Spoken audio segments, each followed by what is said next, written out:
Hey, Megan Scully, and this is the Limerick Post Show. Coming up in today's show, the big interview is with magician Steve Spade.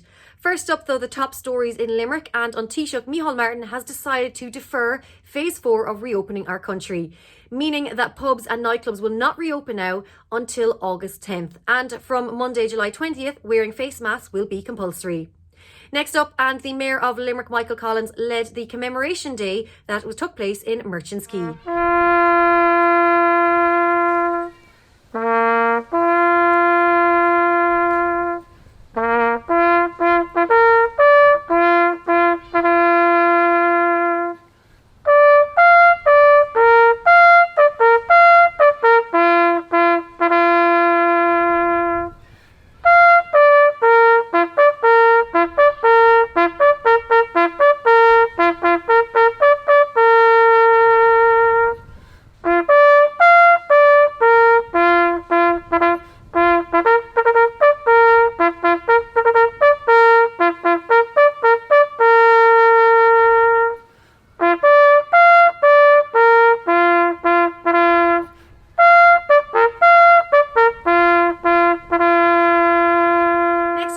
Section, I caught up with band Saarloos to chat all about their brand new single, Everything. First up, though, Cian talked to Louise Donlan of LimeTree Theatre about the plans for the theatre. I think one of the last trips to the theatre for me, I brought my mum to see A Murder Is Announced, which was in the LimeTree. Oh, yes. The connection between the audience then. So I remember between acts. Yeah. My mum turning to the person beside her saying, "What did you see there that I didn't see? Who do you think did it?" You know? Yeah. You won't get that if you're sitting at home watching a show. No, you won't. You know? Yeah, no, and that's exactly for the audience, it. like you said, some nights they're out there and it's basically crickets. But if you're talking to a camera, you're getting crickets all the time. Yeah, all the time. Exactly. No, exactly. And interesting when you say about your mother turning to chat to somebody beside her. There's also that. Like, I mean, going to the theatre isn't just about what's on the stage. Mm-hmm. It's the whole thing of getting yourself ready, getting the kids sorted if you have kids, then going out, getting in the car, driving in. You're going in to have a drink in the foyer, maybe meet friends. It's a real social occasion as well as that, and obviously you can't do that when you're watching it on a screen. Exactly. And around this time of year, people would have already booked for autumn, but people are also usually preparing for Panto season. That's right. And the LimeTree hosts a Panto as well, which we do. Probably. Now we still haven't made a decision on Panto with the Limerick Panto Society. I'm going to be talking to them in a couple of weeks' time, but we're very worried. We're very doubtful. We're not sure how we can make it work. And this is you see, and that's why the announcement saying, "Oh, theatres are back open again," by the government kind of completely misunderstands how it works. Yeah. You can't just open a theatre and that's it. That's all you have to do. There's so much work to prepare for it. And like for instance, with the Panto, huge cast, they have to start rehearsing in early September. And all the kids that are involved as well. Yeah, the chorus numbers are like there could be 20 or 30 people involved in one chorus number. Mm-hmm. How can you rehearse that under social distancing regulations? So that's where the people where everyone's coming up with there's an awful lot of head scratching going on, but people are coming up with solutions. But fundamentally, then they're going to have to come together, even if they were to rehearse in 3 different units. But at some point, they have to all come together and fit on a tight space stage when there's 30 of them dancing. Yeah. And then, what are you learning from Europe? What are you seeing happen across the continent? Well, we're learning. It's not. There's no easy answers. Some countries have moved to 1 meter distance, and the numbers allowed in the building at any one time. Because initially we were only focusing on the seats. Okay, I'm sitting here, and the next person is going to be 1 meter away from me. Yeah. But that's all fine and grand. If there isn't a limit to the number of people that can be in the room, let's call it, at any one time and for whatever length of period. So we are learning that we're going to have to do one. So for you, the 100 1 hour capacity would be every 5th seat free, or Yeah. sorry, every No, fifth seat full. you utilized. Sorry, Yes. yeah. Yeah. And every second row blank. You can't have anybody in the row Because behind that'll you. be less than the 2 meters as well. Yes. Yeah. Yeah. And funnily enough, we thought we might get away with it in the LimeTree because the seats are quite high and there's a steep enough rake.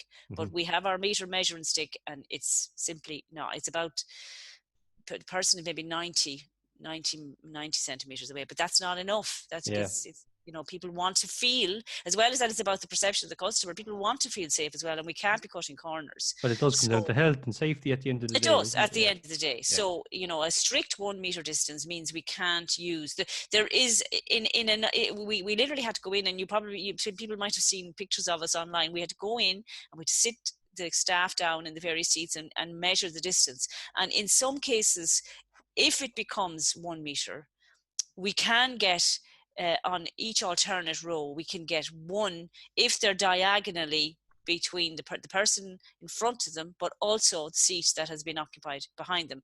So I think in the LimeTree, we were able to get maybe 4 seats out of, no less, maybe 2 or 3 seats out of the row that we had thought we'd have to leave completely blank. So that's how difficult it is to get up to the numbers that we need. And yes, then if you've got the limit of 100 indoors, you know, that's, well, anyway, with 2 meter distance, which it still is at the moment, all we can get into the LimeTree is 80. Yeah.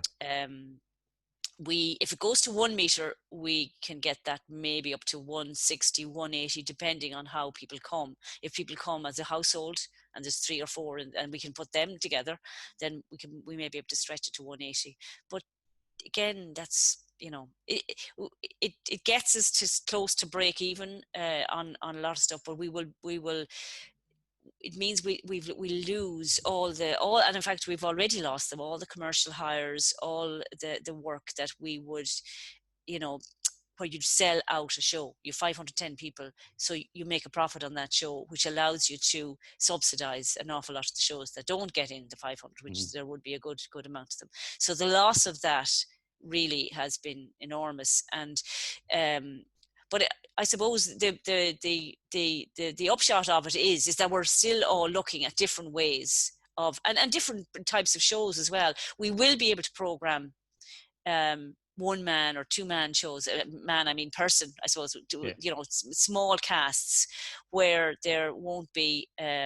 It's not the whole thing of social distancing on stage. Although I do say I did read an article from a German theatre where Germany seems to be allowing people, if they're in a performance or getting ready for performance, they have to rehearse socially distanced. But for the hour or the hour and a half that the performance is happening on stage, they don't have to social distance. Now, the problem with that is that, and you know, as you can see, Germany's numbers are starting to rise again. Yeah. Now, I can't say that it's because of that particularly, but all of these, they might then revisit that relaxation of the rule and tell us, no, you can't. You have to socially distance. It's all trial and error, really, isn't it? It's all trial and error. And it's also, I suppose, you have to think about the whole medical end of things as well. Perhaps there will be a vaccine, perhaps there will be a medicine that won't cure it, but will greatly diminish the effects on people. And it won't be such a death sentence for, say, particularly for older people to get the disease. And then maybe you know, over the months the restrictions will reduce. Also, I'm assuming that there won't be a full national lockdown anymore. So if there's a cluster of cases, say for instance in Sligo or Dublin, Limerick is not going to be affected by that. Yeah, we can see this in some countries already, can't we? Yes, where we they're can. localized. Yeah. Where they do look at, and the whole contact tracing, you know, is going to be really important. And we ourselves we'll be completely ideally placed for that, because everybody who comes in, buys a ticket, has to supply us with their email, because that's the nature of booking now. So we will be very well placed to contact trace people if it emerges that somebody has come in contact with somebody who has subsequently tested positive. But you know, there's so many different things that you have to take into account now for a time, which in fact may not come to pass. This is what I'm saying, is back to the whole scenario planning for something that might not happen, but you still have to do it, and that's where a lot of our work is at the moment. But we lost a huge amount of shows that had been programmed for the autumn, but now so literally everything was cancelled. So what we're doing now is trying to rebuild back the program back up again with smaller scale shows, with shows that can socially distance, where the people on stage can socially distance, and music is actually really good for that. So we're slowly but surely starting putting it together, but we won't reopen until we're scheduling to open in the Belltable on Monday the 31st of August, and the following weekend, the first weekend in September, in the LimeTree. But program permitting, there is a show, a big show scheduled for that weekend that it's the Irish National Opera, and they're trying to. It's a very small cast, so that's good. But the problem is the performer, the orchestra. They can't have the orchestra, so they're looking at alternative ways to do that. But again, it's there, but it might not happen, and it might not happen. We and then there's another part of it where we have to allow for the fact that it might not happen 2 weeks before the show is, maybe a performer comes down with COVID, so then it'll all have to be. So it's a very different way of working. I'm normally 1 year. I know what I'm doing a whole year in advance, whereas that's going to change. Back there to the time that we first met, it was in King John's Castle. Was that 2 or 3 years ago now? Yeah, 2 years ago, 2 summers ago. Yeah, around 2 years ago. Yeah. Oh, that was some crack. Now you were playing with Gavin James that time. That was some gig, and it was like Limerick's always. I find King John's Castle is some setting to perform. Oh, it was amazing. Yeah, we got a really good day for that. Was a really, really sunny day. Yeah. It was one of those, because during that summer that we had, the hot summer, and I remember we were all walking down, and like nobody had jackets on. It was just like, t-shirts and stuff. And I remember just being in the castle grounds, because we've had a few gigs there that it's been a washout, but like that gig that night was just perfect. Well, we had one that was a washout the year before. The stage was nearly falling, like the rain. Yeah. The rain, it was like a movie. The rain was just coming down right past your face, but wasn't hitting us on the stage. It was brilliant. Oh, I've been to do them, and you're just kind of like, but you know what? Sometimes I think Irish people don't really mind if it's raining either. It's kind of like, you know what? They're just enjoying the music so much. Obviously, the sun is like an added bonus, I think. But like when it's raining at gigs, it's like, we've all been to music festivals where it's been a washout. It's like, just get on with it. Makes it more intense. Let's go. Yeah, absolutely. Now, the reason we are chatting today is, of course, new single came out on Friday. How does it feel having it finally out there? Everything. Yeah, amazing. It's been a while. We took a while to get this one ready. Well, not this one, but in general, coming out with a new single, it's been nearly a year. So, which was our fault. Not our fault. We were working a lot in the background, getting stuff ready, and we'd done a couple of songs. And every time we finished a song, we were like, "That's a single, but it's not this single.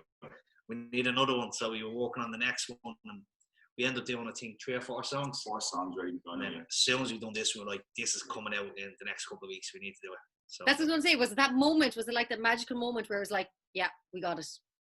Yeah, it really was. And a big shout out to our producer Gavin James, who produced it as well, and Adam Redmond, who like smashed it. Yeah, they really done a job with it. Like when we sent it off to them as an acoustic track, and the lads walked in the background, and just turned out amazing. Just put a lot of madness in it. It's great. We're here at People's Park, and I'm joined by magician Steve Spade. It's been about, I think, a full year since we last chatted. Probably been a year, yeah, I think so. Yeah, it was at the Cannonball, I think it was. Yeah, it was, and we did some. The street thing it was like, I remember it was a glorious hot day. We haven't been so lucky with the weather now, but I was wearing a leather jacket, which I didn't do today. Yeah, trying to hold back on that. We have come into phase 3 of reopening the country. We obviously can now meet and interview in real life and not on Zoom. How has it been for you, being a magician, not being able to get out and about? I mean, so much of what I do is close-up magic and close-up with people and interacting with people. Even with hypnosis, it's all close contact. So it's really changed everything, really. The only thing I've been doing is touching base with some clients and some friends through Zoom and trying to do some magic through that way, just to kind of stay relevant and stay out there and keep people kind of uplifted and keep them kind of spirits up as well. And did you get to take a break then during lockdown when you realised, okay, I can't actually do what I do every day? Yeah, I did. I kind of forced myself to take a break. I think I've never taken so much time off in my life. So yeah, I just kind of reevaluate stuff and kind of think what stunts will I do next and things like that. I have been talking consistently with the crews and stuff that I work with. So we've all been kind of talking about different ideas, and everyone's so eager now to do stuff. There's a pile of mad crazy things about to happen. Well, is there anything that you can tell us about now, or what's the story? I had a stunt lined up for this September, but it had to be postponed, and it was with another kind of company. It was a collaboration type thing. So unfortunately, that has to be postponed. So I can't talk about that, but that will happen. It's just postponed for now. My stage show, The Conjurer, had to be postponed as well. I only got a couple of shows off the run, just kind of testing the water kind of shows at the very start of to January into February, and then that was it. And then COVID hit, and that was that. You know. I know it's been such a strange time for us all. Now, since I last talked to you, you went to New York and you got to visit a grave of someone who you admire a whole lot. Tell us all about Houdini. Weirdest thing on to do on a holiday, but it was on my bucket list. So yeah, I got to visit Houdini's grave. He's buried in Queens, and I heard about the graveyard and where it was and all this, but it was nearly impossible to find. It was way out. When you're in Queens, there's like 7 miles of graveyard, so you're just driving, and then there's different graveyards for different, the Jewish graveyard and Catholic graveyard, Protestant and all that. So it's just crazy. Even to find it was difficult. It was like a kind of an adventure in itself. But it was great just to be there and to pay your respects, and everything that he's done for magic, and being so connected with my career as well. It just felt right to be there. Well, no, I totally understand it, because I went to Sligo and went to see W.B. Yeats' grave, so I totally get it. Yeah, it was strange, but it was kind of surreal. And then you're like, do I take a picture? Do I not take a picture? Do I just mark your respects? So I took one picture and just paid my respects. Now tell us, what is the story with you being able to get back into work normally and out in the public again? Yeah, I mean, I think it is going to be some of that social distancing for now, and just being aware of what effects you can do and what you can't do in people's personal space and things like that. So, I mean, it is possible. It's just going to be a little bit of a learning curve just to kind of get used to it, and making people feel reassured that it's okay to have entertainers near them again. I know it's like we had the plague, but so slowly but surely. So where on social media can we find you for updates on when you're allowed to go doing magic again? Yeah, so the website is www.stevespademagic.com, and Houdini.ie is the stunt-only escape site, pretty much. And then social media, Facebook, it's all Steve Spade. Now, you did bring a bag with you, and you did suggest that we're going to try something. Just for fun. Just because we can't touch anything now, or because we can't hand out things or whatever, I thought it'd be fun, and we're all going a little bit crazy, to bring a straitjacket. So I have one. Okay. I also have one for you, though. There's a little bit of a surprise. Well, look, let's give it a go. Yeah, why not? Okay, Steve, What is this? This is a straitjacket, so you can check it out. They're quite heavy. Oh, they are actually, yeah. And I've one as well. Okay, so we're going to put this on. Yeah. Well, I'll put my one on in a while, and I'll hopefully escape from it. And I'll show you what. So it is. It's just buckles down the back. This is a bad time to tell you I'm claustrophobic. Yeah, really bad. So we'll spin you around so people can see it. And it's pretty much just like an old-fashioned school bike. You know now the lads probably won't let me go out to this and leave me like this for the day. Could be handy in the office, lads. Okay. Okay, so far it's comfortable. Yeah, not too bad. Very good. Now this is the hard part.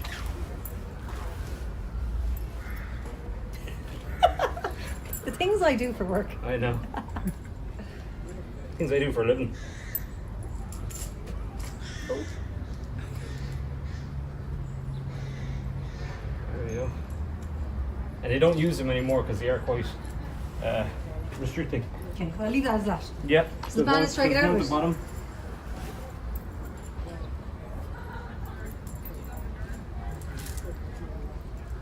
I feel like I'm already sweating. Yeah. It's a great weight loss thing. Yeah. Is there a trick to get out of it? Yeah, and there's the crotch strap, so okay. I'll be very gentle. There we go. Do you do this on stage for people? I do, yeah. Not a big fan of this one myself. Now he tells me. So are you going to tell me how to get out? No, we're just going to leave you here. I wonder if I go up to people like, sorry, can you untie me?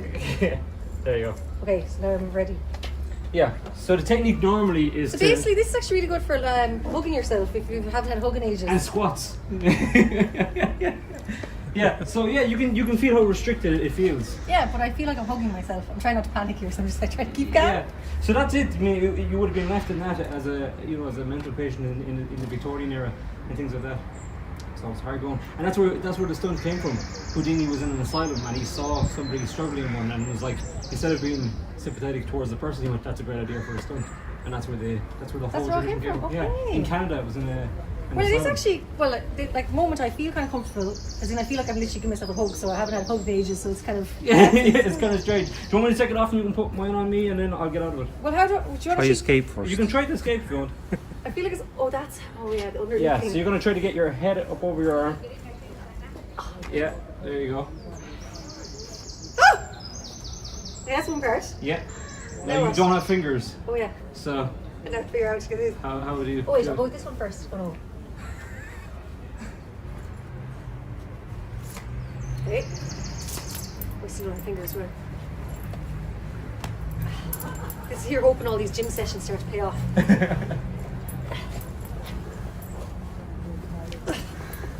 Okay.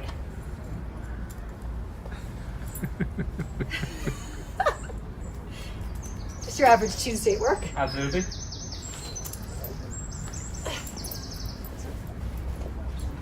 Oh wait, hold on. Tuesday when I touch something.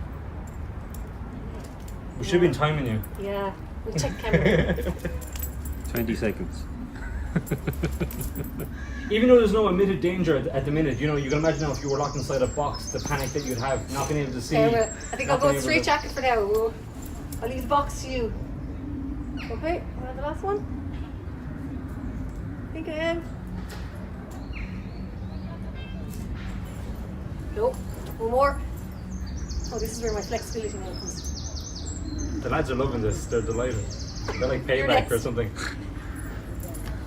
Hey! Excellent stuff. I like colour this one too. Yeah. You can get your own bag now, you can go as tight as you like. Okay. Oh, I'll just get to hold it.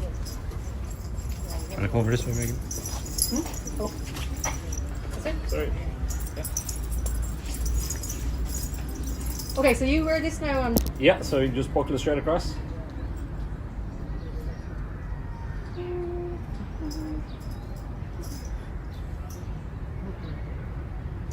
I feel like I'm doing up a horse road. Bring all the things up. Alright. This one. Then is the front one. Yeah, so it's this way, and now I'll turn so they can... Okay.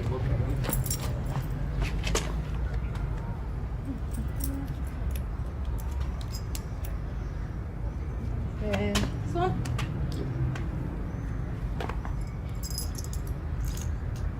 You happy that's tight? You I can't mean, go I tighter? probably could, yeah. Yeah, go tighter.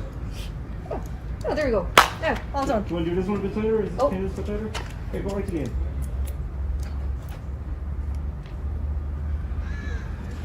Here. Okay. So you know what to do. So try to get this up a bit quicker. I put this one a lot tighter now than mine. Yeah. Yeah, you did. We'll compare your time to Megan's.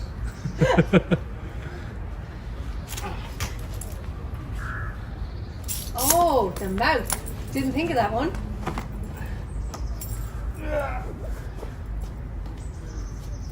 Look at all these tricks.